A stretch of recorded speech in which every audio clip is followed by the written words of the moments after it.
So on the 9th of February, we were in our prayer set in Potchefstroom, and I felt to pray for New Zealand. And while praying for New Zealand, I heard the name Manu.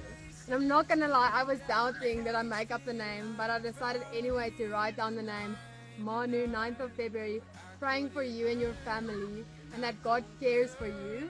So months down the line, we're touring through New Zealand. In the back of my mind, I'm looking for Manu.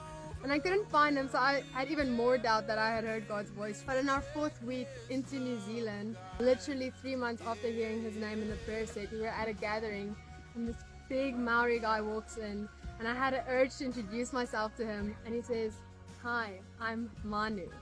And I immediately knew that the piece of paper was for him, and I shared it with him. And Manu starts crying, and he says in that time, him and his family were going through so much spiritual warfare and attacks, and it was just a hard time in his life. And that night that I met him in New Zealand, he had decided to walk away from God, that God does not care for him. But his friend whose house it was said, "Manu, trust God's timing. His timing is perfect." Manu starts crying, and he said that he knows that God cares and that God is after his heart. And I felt to share with him, "Manu, do you know you're God's favorite?" And he just also starts weeping, and he's holding me, and he says, "Nina, I've asked God my whole life to call me his favorite." I just want to encourage you guys, be obedient. There's so much power in obedience, and God wants to use us for his glory.